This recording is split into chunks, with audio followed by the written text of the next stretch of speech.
Hi ಎಲ್ರಿಗೂ ನಮಸ್ಕಾರ. Welcome back to my YouTube channel. ನಾನು ವೀಣಾ ತುಮಕೂರಿಂದ. ಸೊ ಇವತ್ತಿನ ವಿಡಿಯೋನಲ್ಲಿ ಟೊಮೊಟೊ ಗೊಜ್ಜನ್ನ ಬೇಗ ಈಸಿಯಾಗಿ ಹೇಗೆ ಮಾಡ್ಕೊಳ್ಳೋದು ಅಂತ ತೋರಿಸ್ತಾ ಇದ್ದೀನಿ. ಮೊದಲಿಗೆ ಟೊಮೊಟೊ ಪಲ್ಯಗೆ ಬೇಕಿರೋದು ಟೊಮೊಟೊ, ಒಂದು ಈರುಳ್ಳಿ, ಒಂದು 4 ಹಸಿಮೆಣ್ಸಿನ್ಕಾಯಿ, ಸ್ವಲ್ಪ ಕೊತ್ತಂಬರಿ ಸೊಪ್ಪು, ಸ್ವಲ್ಪ ಕರಿಬೇವಿನ ಸೊಪ್ಪು, ಹಾಗೆ ಕಾಯಿ ತುರಿ, ಒಗ್ಗರಣೆಗೆ ಸಾಸಿವೆ, ಜೀರಿಗೆ, ಕಡಲೆಬೇಳೆ. ಸೊ ಇಷ್ಟು ಇಂಗ್ರೀಡಿಯೆಂಟ್ಸ್ನ ನಾನು ಮೊದಲೇ ಇಲ್ಲಿ ರೆಡಿ ಮಾಡ್ಕೊತಾ ಇದ್ದೀನಿ. ಯಾಕಂದರೆ ಏನಾದರೂ ಒಂದು ಅಡುಗೆ ಮಾಡುವಾಗ ಯಾವಾಗಲೂ ಮರೆತು ಬಿಡ್ತೀನಿ ಅಂಥೇಳಿ. ಸೊ ಮೊದಲೇ ಇಲ್ಲಿ ಏನೇನು ಬೇಕಂತ ಎಲ್ಲ ಜೋಡಿಸ್ಕೊಂಡು ಸಣ್ಣದಾಗಿ ಕಟ್ ಮಾಡ್ಕೊಳ್ತಾ ಇದ್ದೀನಿ. ನಾನು ಮಾಡ್ತಾ ಇರೋ ಪಲ್ಯಕ್ಕೆ ಒಂದು ಮೀಡಿಯಮ್ ಸೈಜ್ ಈರುಳ್ಳಿನ ಕಟ್ ಮಾಡಿದ್ದೀನಿ, ಯಾಕಂದರೆ ಅಷ್ಟೇ ಸಾಕಾಗುತ್ತೆ ಅಂಥೇಳಿ. ಸೊ 4 ಹಸಿಮೆಣ್ಸಿನ್ಕಾಯಿ, ಹಾಗೆ ಒಂದು 5 ಟೊಮೊಟೊ, ಸ್ವಲ್ಪ ಕಾಯಿ ತುರಿ, ಹಾಗೆ ಕೊತ್ತಂಬರಿ ಸೊಪ್ಪನ್ನ ತೊಗೊಂಡು ರೆಡಿ ಮಾಡ್ಕೊಂಡಿದ್ದೀನಿ. ಮತ್ತು ಈ ಕ್ವಾಂಟಿಟಿ ಎಷ್ಟಾಗುತ್ತೆ ಅಂತ ಹೇಳಿದ್ರೆ, ಒಂದು ಟೈಮ್ಗೆ ಇದು 3 ಜನಕ್ಕೆ ತಿನ್ನೋದಕ್ಕಾಗುತ್ತೆ. ಸೊ ಇಬ್ಬರಿಗೇ ಮಾಡ್ತಾ ಇರೋದು. ಬಟ್ ಏನಕ್ಕೆ ಅಂದರೆ ಸ್ವಲ್ಪ ಜಾಸ್ತಿನಾದರೂ ಆಗ್ಬೋದು ಅಥವಾ ಕಮ್ಮಿನಾದರೂ ಆಗ್ಬೋದು ಅಂಥೇಳಿ. ಸೊ ಈ ಕ್ವಾಂಟಿಟಿ ಬಂದು 3 ಜನಕ್ಕೆ ಮಾಡೋಷ್ಟು ನಾನು ಇಲ್ಲಿ ರೆಡಿ ಮಾಡ್ಕೊಳ್ತಾ ಇದ್ದೀನಿ. ಸೊ ಮೊದಲು ಈ ಟೊಮೊಟೊನೆಲ್ಲ ನೀಟಾಗಿ ತೊಳ್ಕೊಂಡು ಮೊದಲೇ ನೋಡ್ಕೊಂಡಿದ್ದೀನಿ, ಏನಾದರೂ ಹೋಲೇನಾದರೂ ಆಗಿದೆಯಾ, ಯಾಕಂದರೆ ಹುಳಗಳೇನಾದರೂ ಇರುತ್ತೆ ಅಂತೇಳಿ.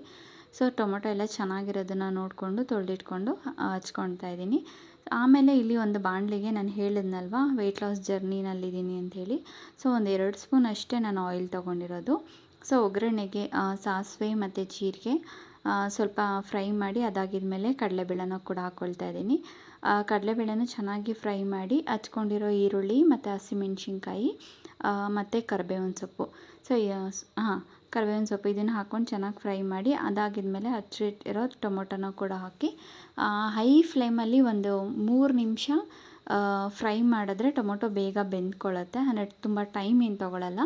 ಸೊ ಈ ಪಲ್ಯ ಮಾಡೋದಕ್ಕೆ ಏನಂದರೆ ಒಂದು 15 ಮಿನಿಟ್ಸ್ ಟೈಮ್ ಅಷ್ಟೇ ಬೇಕಿರೋದು, ಅಷ್ಟು ಬೇಗ ರೆಡಿ ಆಗುತ್ತೆ ಟೊಮೊಟೊ ಪಲ್ಯ. ಸೊ ಅದಾಗಿದ್ಮೇಲೆ ಟೊಮೊಟೊ ಹಾಕಿ ಒಂದು 3 ನಿಮಿಷ ಹಾಕಿ ಉಪ್ಪನ್ನ ಸ್ವಲ್ಪ ಉಪ್ಪು ಎಷ್ಟು ಬೇಕೋ ಅಷ್ಟು ನೋಡ್ಕೊಂಡು ಹಾಕ್ಕೊಂಡು, ಸೊ ಅದನ್ನು ಸ್ವಲ್ಪ ಚೆನ್ನಾಗಿ ಫ್ರೈ ಮಾಡಿ ಬೇಯಿಸ್ಕೊಳ್ತಾ ಇದ್ದೀನಿ. ಸೊ ಒಂದು 3 ಮಿನಿಟ್ಸು ಬೆಂದಿದ್ಮೇಲೆ ಸ್ವಲ್ಪ ಕಾಯಿ ತುರಿ ಮತ್ತು ಕೊತ್ತಂಬರಿ ಸೊಪ್ಪು ಹಾಕ್ಕೊಂಡು ಒಂದು 2 ನಿಮಿಷ ಮತ್ತು ಫ್ರೈ ಮಾಡಿದ್ರೆ ಟೊಮೊಟೊ ಪಲ್ಯ ಬೇಗ ರೆಡಿ ಆಗುತ್ತೆ, ಈಸಿಯಾಗುತ್ತೆ. ಸೊ ಈ ಟೊಮೊಟೊ ಪಲ್ಯಕ್ಕೆ ಇವತ್ತು ಕಾಂಬಿನೇಷನ್ ಥರ ಹೇಳಿ ರಾಗಿ ದೋಸೆ ಮಾಡ್ಕೊಂಡಿದ್ದೆ. ಆ್ಯಂಡ್ ರಾಗಿ ದೋಸೆ ಹೇಗೆ ಮಾಡ್ಕೊಳ್ತೀನಿ ಅಂತ ಒಂದು ಲಾಸ್ಟ್ ವೀಡಿಯೋನಲ್ಲಿ ಅಪ್ಲೋಡ್ ಮಾಡಿದ್ದೀನಿ, ಬೇಕಿದ್ದರೆ ಚೆಕ್ ಮಾಡಿ. ಸೊ ವೆಯ್ಟ್ ಲಾಸ್ ಜರ್ನಿ ಇರೋದ್ರಿಂದ ಇದಕ್ಕೆ ಚಪಾತಿ ಏನಾದರೂ ಮಾಡ್ಬೋದಿತ್ತು, ಅಥವಾ ರಾಗಿ ದೋಸೆ ಏನಾದರೂ ಮಾಡ್ಕೊಳ್ಬೋದಿತ್ತು. ಬಟ್ ನಾನು ರಾಗಿ ದೋಸೆನೇ ತೊಗೊಂಡೆ, ಯಾಕಂದರೆ ಮಾರ್ನಿಂಗ್ ಬಂದು ಉಪ್ಪಿಟ್ಟು ಮಾಡಿದ್ದೆ.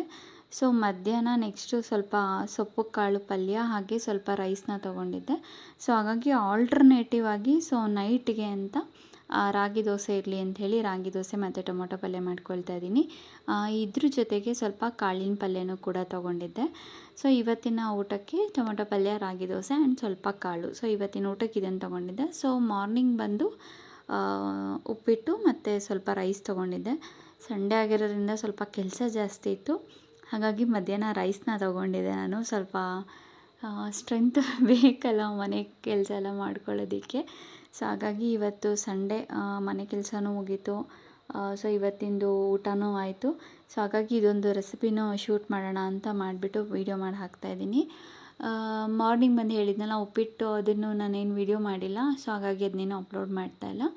ಸೊ ಇವತ್ತಿನ ಡೇ ಈ ಥರ ಇತ್ತು. ಸೊ ನೆಕ್ಸ್ಟು ಮಾರ್ನಿಂಗ್ ಬಂದು ಬೇರೆ ಥರ ಚೇಂಜಸ್ ಇದೆ ಅಂತಂದರೆ, ವೆಯ್ಟ್ ಲಾಸ್ ಇವಾಗ 1 ವೀಕ್ ಆಯಿತು ಅಂತಲೇ ಹೇಳ್ಬೋದು. ಸೊ ಮಂಡೆಯಿಂದ ನಾನು ಸ್ಟಾರ್ಟ್ ಮಾಡಿರೋದು. ಸೊ ನಾಳೆಯಿಂದ ಇನ್ನೊಂದು ಸ್ವಲ್ಪ ಡಿಫ್ರೆಂಟಾಗಿ ವೀಡಿಯೋಸ್ನ ಬರ್ತಾಯಿದೆ. ಸೊ ಚೆಕ್ ಮಾಡಿ. Thank you.